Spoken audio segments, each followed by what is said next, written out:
നമസ്കാരം. മലയാളി വാർത്തയിലേക്ക് സ്വാഗതം. നടിയെ ആക്രമിച്ച കേസിൽ വീണ്ടും ഹൈക്കോടതിയെ സമീപിച്ചിരിക്കുകയാണ് അതിജീവിത. മെമ്മറി കാർഡ് നിയമവിരുദ്ധമായി ഉപയോഗിച്ച സംഭവത്തിലായിരുന്നു ഹർജി. അന്വേഷണ റിപ്പോർട്ടിലെ മൊഴി പകർപ്പ് വേണമെന്ന് അതിജീവിത ഹർജിയിൽ ആവശ്യപ്പെടുന്നു. അപേക്ഷ വിചാരണ കോടതി തള്ളിയതോടെയാണ് ഹൈക്കോടതിയെ സമീപിച്ചത്. പ്രതി ദിലീപിനെ എതിർകക്ഷി സ്ഥാനത്ത് നിന്ന് മാറ്റണമെന്നും ഹർജിയിൽ ആവശ്യമുണ്ട്. തനിക്ക് ലഭിക്കേണ്ട നിയമപരമായ അവകാശത്തെ ദിലീപ് എതിർക്കുന്നുവെന്നും മെമ്മറി കാർഡ് അന്വേഷണത്തിൽ ദിലീപ് കക്ഷിയാകേണ്ടതില്ലെന്നും അതിജീവിത പറയുന്നു. മെമ്മറി കാർഡ് അന്വേഷണത്തിൽ രൂക്ഷ വിമർശനമാണ് അതിജീവിത ഉന്നയിക്കുന്നത്. മെമ്മറി കാർഡ് അന്വേഷണം ഹൈക്കോടതി ഉത്തരവിന്റെ ലംഘനമാണ്. അന്വേഷണത്തിൽ തന്റെ ഭാഗം കേട്ടില്ല. അതുപോലെ അന്വേഷണ റിപ്പോർട്ട് ഞെട്ടിക്കുന്നതും വേദനിപ്പിക്കുന്നതുമാണ്.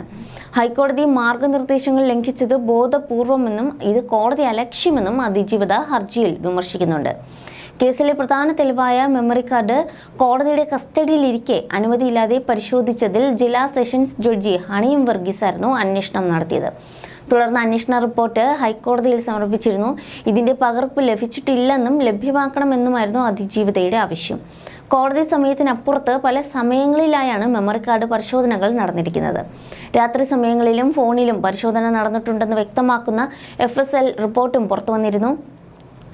തിരുവനന്തപുരം ഫോറൻസിക് ലാബിൽ നടത്തിയ പരിശോധനയിൽ മെമ്മറി കാർഡിന്റെ ഹാഷ് വാല്യൂവിൽ മാറ്റം വന്നതായി കണ്ടെത്തിയിരുന്നു. എന്നാൽ പീഡന ദൃശ്യങ്ങൾ അടങ്ങിയ മെമ്മറി കാർഡ് നിയമവിരുദ്ധമായി പരിശോധിച്ചത് 3 കോടതികളിലെന്നും അന്വേഷണ റിപ്പോർട്ട് ഇപ്പോൾ പുറത്തു വന്നിരുന്നു. അന്വേഷണ റിപ്പോർട്ടിലെ വിവരങ്ങൾ ഇങ്ങനെയായിരുന്നു. ജഡ്ജി ഹണിയം വർഗീസാണ് മെമ്മറി കാർഡ് സംബന്ധിച്ച് അന്വേഷണം നടത്തിയത്. അദ്ദേഹം ഹൈക്കോടതിയിൽ സമർപ്പിച്ച റിപ്പോർട്ടിലെ വിവരങ്ങളാണ് പുറത്തു വന്നിരിക്കുന്നത്. 2018 ജനുവരി 9 മെമ്മറി കാർഡ് നിയമവിരുദ്ധമായി പരിശോധിച്ചത് അങ്കമാലി മജിസ്ട്രേറ്റ് ആണെന്ന് റിപ്പോർട്ട് പറയുന്നു. Angamaly magistrate Leena Rasheed memory card പരിശോധിച്ചത് രാത്രി 9:58 2018 ഡിസംബർ 13 മെമ്മറി കാർഡ് പരിശോധിച്ചത് ജില്ലാ പ്രിൻസിപ്പൽ സെഷൻസ് കോടതി ബെഞ്ച് ക്ലാർക്കാണ്. Bench clerk Mahesh Mohan memory card പരിശോധിച്ചത് നിയമവിരുദ്ധമായാണ്. രാത്രി 10:52 മഹേഷ് മോഹൻ മെമ്മറി കാർഡ് പരിശോധിച്ചതെന്നും റിപ്പോർട്ടിലുണ്ട്. മെമ്മറി കാർഡ് ഉപയോഗിച്ച വിവോ ഫോൺ ശിരസ്താറിൻ്റെതാണെന്നും അന്വേഷണ റിപ്പോർട്ട് പറയുന്നു. ശിരസ്തദ താജുദ്ദീൻ്റെ ഫോണിലാണ് പീഡന ദൃശ്യങ്ങൾ കണ്ടതെന്നാണ് റിപ്പോർട്ടിലുള്ളത്. വിചാരണ കോടതിയിൽ മെമ്മറി കാർഡ് ഉപയോഗിച്ചത് ശിരസ്തദാറിൻ്റെ ഫോണിലാണെന്നും റിപ്പോർട്ടിലുണ്ട്.